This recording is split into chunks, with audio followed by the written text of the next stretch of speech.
welcome to the Coach's Office. This episode is presented by the Kingdom Club. Kingdom Club. Is it going to be Kingdom Club every time? Until we find some other sponsors. As long as they keep paying our bills. Yeah. I would love to find, as long as they keep paying our bills. Yeah. I would love to find some other sponsors. That'd be cool. Here, I wanted to start off with, do you guys have any Christmas time traditions you do? Yeah, we have on Christmas Eve we call it Elf Day, and everybody gets a present on Elf Day. Elf Day? Yeah, so like as a kid, like we'd put out elf food. It was like oatmeal and sprinkles. We'd sprinkle in our lawn. Yeah, people do that for so like the kids will bring home reindeer food. Yeah, and so we'd do that, and then or maybe it was reindeer food, and we just said the elves. Yeah, because I have little brothers now. Oh. So like my little brothers are 6 and 3, so we do it for them.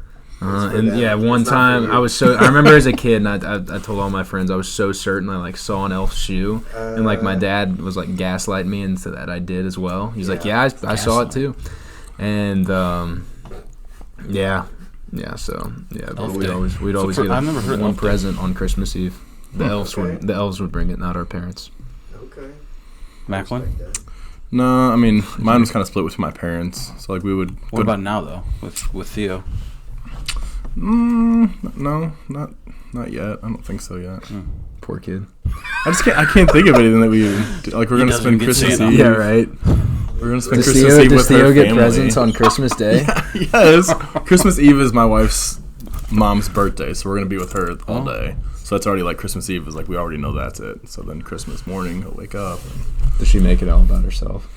No, she's like, no, definitely not. It's good. Brad, did you have any growing up? Yeah, not really.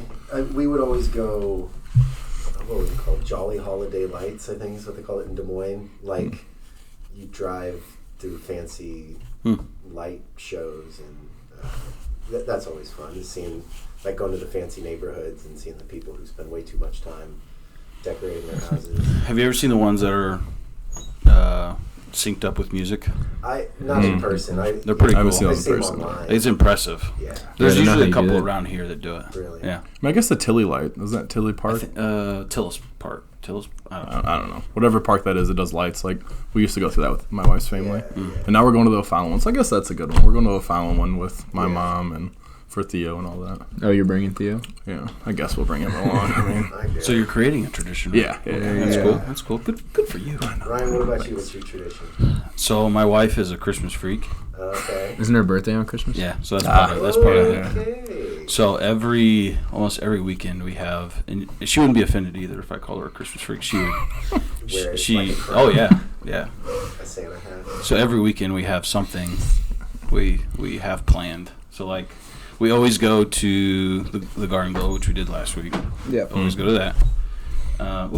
Brad has a Santa hat on. Nice. Okay. That's all I'm wearing. So we always make sure we go to the Garden Glow. We've gone to the brewery before. We've gone to the zoo before. But we always go to the Garden Glow. One weekend night, we usually do a Christmas tree camp out. And the kids sleep out by the Christmas tree. We call it. You make your kids sleep outside In the winter? in the living room. We call it the Christmas glow. Reese is in charge. That's cool. Yeah. You guys survive the night. You each get one extra present. We watch the Santa Claus. You survive to the morning. You get to open your presents. So we watch Santa Claus, and then they sleep by the tree. So we do that. The Tim Allen Santa Claus? Mm-hmm. It's a good one. That is a good one. Yeah, it's good. Is there another one? Yeah, there's a a new one with like Russell or something. Oh, that's Christmas Chronicles. It's different. Oh, that's not bad though. But no, I actually like that. But there's Santa. a new one I thought on Disney Plus. There's the show. The show's good. No, there's like a whole. I think there's something new this year. There's a new one like this year. Oh yeah, I don't know what Santa Claus is. That's the show though. Is Santa Claus plural? Santa Claus. Yeah, the Santa Claus is a TV show. It started last year. Oh, I thought it was a movie. Yeah, I thought it was a. No, it's a TV show. Yeah, it's pretty good. It's pretty good. Okay. It's got some of the characters, some of the same people from the movie, but the girl who plays Tim Allen's daughter is his daughter in real life. which is kind of cool. Really? Yeah, That's It's cool. kind of cool. I like Tim. So it's pretty good. Yeah. Her name's Tim Jr. So we do that. We usually they open one gift on Christmas Eve, and it's so my mom always did this with me and my brother and sister. We kind of had every year we got an ornament, and it was usually like somewhat themed. Yeah, yeah. So we do that. I started that with Mandy when we got engaged. So I get her snowflake, and then the kids all have theirs, so they get to open that ornament on Christmas Eve. Oh, That's cool. But and then we go to Colorado. So those are we kind of have a lot because my wife's a freak about it. Yeah. But it's good. All right. So today's topic. You ready for this? What is one thing you wish someone from the outside of like the coaching staff, the team knew about what we do? Ooh, that's good. That's good. Saturdays. Saturdays? Yeah. I would say Saturdays is a good one because I don't think most people know how many hours we work on Saturday. Probably No. That's one reason why we don't get to as many Junior Eagles games as we wish we could because we actually work from like 6 a.m. to sometimes 1, 2 in the afternoon. Yeah. Just game planning. So that's a good one. Summer. Summer. Just How much we're there, how much we're doing in the summer also. Well, yeah, but we're also teachers, so we have the summers off for actual work. But this is football. Like, this isn't our actual work. Well, I know, that's what I'm saying. Like, people usually think, like, okay, you start in the fall, then you end in the fall. I wonder how many Yeah, I people. get it. I wonder how many people think that we get paid during all that time. No. Yeah, I bet you most people, and I don't want people to think we like doing this for pity. I don't. I don't want anybody to pity me. We're going on strike. We chose to do this, and we love doing it, and we do it because we're competitive people, and we like to compete, and I know this is news to some people, but we do want to win. We don't. I think most people probably assume we get for all the lifting and stuff we do, all the summer stuff. We get paid for football through that, and we really only get paid September to November, basically. My wife knows really nothing about sports, and so she's like always surprised on how much time we have to put in for everything that we do because she really thought it was from August to November, and like no, it's extra. That was a rude awakening for her. This isn't year one though, so surprise. At least she's gotten used to it. And never complains anymore. Yeah. About the time you spend. Does she listen to this? Thank God. Yeah. Well, how about you, She's Brad? gonna find Do you think of one? I mean, I think, the time is a pretty obvious one. I don't think there's just a lot of things we do that they don't see. Equipment is another one. Like a huge headache is dealing with all the equipment stuff, and that's something that I never anticipated from the outside is having to Collecting equipment from 100 it, kids. managing it, cleaning it, adjusting it. Yeah, it's like how much? What percentage do you think we're at? We're getting close, actually. Yeah, close. Yeah. We start running low on hangers. That's a good sign. Every year when we collect equipment, I question my decision on my career. Right? One thing. It's just like pulling teeth, and usually working on it till spring, and you it's just constant, like just bring it in. Yeah, you get constant reminder. Yes. This is kind of it's in my kind of an obvious one, but I'll say it anyway, and it's also kind of a little bit mean, but like coaching high school boys is really hard. I think in any sport, but especially in football, it's such a tactical game. There's so many assignments and so many things they need to know. We spend so much time trying to teach them to remember things. And to me, one of the biggest challenges of coaching high school football is trying to get your kids to understand things, to remember things, and then to be able to perform. It's hard. Like, how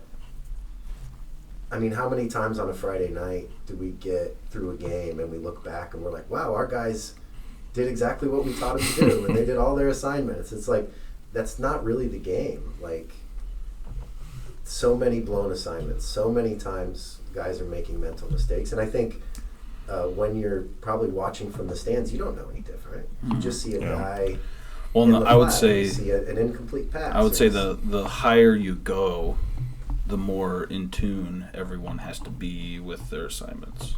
That's right. Yeah, that's a good point. You know what I mean? Yeah. So like freshmen, you can get away and still be pretty successful if guys aren't doing everything quite. Yeah. You can have one guy take over a whole game yeah. in the freshman level. But as you move up, you get to Friday night, more people have to be on the same page. As you go to college, more people, those mistakes are more costly the higher you go. And so I think with that, the longer I coach, the more I appreciate coaches, because I think it's built into football culture to complain about coaching and to criticize coaching. I mean, you watch NFL games on Sundays for guys who are getting hundreds of thousands of dollars to do this, the best in the world. Millions. And kids in my freshman English class who've never even played Madden are criticizing. Are like talking about how terrible Andy Reid. They're criticizing Andy Reid. Yeah. And so I think, not that we're beyond criticism or that we don't deserve, but a lot of what you see on Friday night, that may or may not be what they're supposed to be doing. And I think for us, it's important. We all agree that we're against throwing players under the bus. Like, we will take the responsibility for missed assignments. We will wear it. We're constantly and we're always searching. If a kid's not getting something, what's the new way we could teach it? We have to figure something out to get it for them to understand it. I think that's such a big part of coaching that I never understood from the outside, is how much energy and time goes into just remembering things and finding new ways to phrase things or new wording to get them to be able to remember. It's and the adjustments week to week. It's a very demanding teaching. Well, and like what Kenny said, Saturdays, I mean, that also goes over into Sunday. Yeah. Absolutely. We get home from lunch, church, and then lunch. And as soon as we get home, I go down to my basement, and I may not come back up. All I'm doing is game planning. Sometimes Kenny will come over, and we'll go over his game plan. But fix it. I rip it up first. But it's just coming up with those adjustments, those things to have in place for if something's not working well. Yeah. But I mean, that's hours and hours worth of work that's on Sunday. Yeah. That might be one little bitty thing. That's one little adjustment. Because it takes 2 hours. Along with the adjustment comes, how are we going to teach it? How do we get them to think it's easy and what are some drills we can do let's say drills to this week, week, or to get them best way to practice. Also, it. along with what Brad said, just like we're fine with people are going to criticize. It's fine, but I think one thing people need to understand is we're also our own biggest critic. Yeah. We lose a game. There's no one that feels more like an utter failure than me. And we just think I'm more critical of myself than anybody in the stands could ever be. Probably. Kind of to your point with getting kids to remember everything. I think that sometimes that's something we have to factor in with game planning too. Is we might see something on film that's like, oh, we could do this defensively and that would work really well. But then it's like, okay, that's something we haven't done. Are we going to be able to get them to remember this throughout the week of practice, but then go and execute it on Friday night? There's a fine line between having the perfect call and the players being able to do it fast. Yes. Yeah. And like on the weekends especially, it's player specific. It's not, can we get our guys to do this? It's, can we get Aiden Summers to do this, or can we get Jack, like a specific guy? Can he do this job? And sometimes you don't really know the answer to that. It's like, well, I don't know. We'll try. We'll find out. Well, sometimes you don't know that answer till the next Friday. Right. Sometimes you find out the hard way. Nope. Yeah. Nope. I think the biggest thing that I don't think people understand is, and I've had this conversation at our last Booster Club meeting, I had it today with players, and it's the second time I've had it with players, is I think everyone thinks we have an abundance of money at the school, in our program, and because I think they see all the people at the game, and they assume, they see all the concessions, and they're like, and none of that comes to the football program, which is fine. That's the rules. That's the way that works. But I think there's this false sense that we just have tons of money to buy all these uniforms and all this stuff, and like we don't. We have money for two things every year. We have to send off all our equipment, so that's roughly 100 helmets, 100 sets of shoulder pads to get reconditioned, check for cracks, make sure they're not broken. They refinish them, they clean them. You know, there's that cost, which is $7,000+, and then there's money for me to buy a handful of new helmets every year because helmets after 10 years can't be used anymore. So we lost our first batch of helmets last year, and we're losing another. So every year we're losing helmets. So every year I have to buy some. But that's really all we have money for. The rest of everything, like if kids want new uniforms, if they want a tunnel to run out of, if they want this, that, or the other, that has to come from what we fundraise. Yeah. And it's amazing. I guess I just assume things and I take things for granted that people don't know that. Yeah. You know, and they always look at me like, what? I go, yeah, we don't get gate money. That all goes to central office. Yeah. You know, concession money, that's our All Sports Booster Club, you know. So it's, I think, and I was explaining that to some of the players today and for the second time in the last month, and they look at me like I'm speaking. Or they want new uniforms. Well, it always no. Well, yeah, they always. It's always because all these other sports have to buy 15 uniforms, and we need. It's easier to do that, but it was when it was about collecting less equipment. Kids, they can well, buy it was about collecting 10 jerseys. Equipment. Yeah, because all the seniors want to hold on to their stuff, and they're like, the school's got tons of money. Why can't I hold on to my stuff? Well, the school doesn't necessarily have tons of money, and the football program definitely does not have a ton of money. So and that cost comes out of what we fundraise. So yeah, I need you to return your stuff, and they just don't understand that because they see a nice school, you know, in a nice area, so they assume we have tons of money, and it just doesn't work that way, you know. That kind of makes me think of another thing that a lot of people don't understand is when they compare the football program to other athletic programs. You know, it's like, say basketball, you know, they might expect us to be doing the same things that the basketball program does. It's like the basketball program has like 30 kids, 35 kids. We have 100 kids. Like a lot of the things that can work in a smaller program or with a smaller team, or where you can make cuts, or a lot of the things that might fly in other sports, like just because of the sheer numbers we have to deal with, are a totally different challenge for us. Like 100 kids, think about that. That's a lot of helmets. That's a lot of gear. That's a lot of logistics that need to be planned. You know, the buses, like all of this stuff comes with added complications because of the sheer numbers. As you continue to coach, football becomes more and more of a production that you have to take with you. Like the amount of stuff that we have to take to a game. Loading the buses. There's a good one. That is a good one. What about all the gear we take to a game? Like, have to tear down and take home. Like our, you know, from our headsets to our helmet kits to our sideline viewing system that has 3 antennas and 4 iPads and who sets that up? Is it our tech guy? It's us. It's us. We do it all. We have to do it. And the drone. Should save up for one of those. And you know, a guy. But all the stuff that goes into the game. Yes, it's unreal, and it just. I mean, actually, we've done a good job of decreasing because we don't have that big end zone camera system anymore. We just have that drone. But drone is amazing. But getting everything there and getting it all set up, I mean, it's a crazy amount of stuff. Well, next week we're gonna have a guest. Oh yeah, I'm not gonna tell you who it is. Though. Is it a player? I'm not going to tell you, Kenny. You just tell me if it's a. Is it an NFL player? Is it Santa Claus? It's an NFL player. Oh, no, it's one of Travis Kelce, Taylor Swift. So thank you for joining us on the Coach's Office. Remember, this episode was brought to you by the Kingdom Club. Kingdom Club. Thank you, Kingdom Club, for everything you do for us. See everybody next week.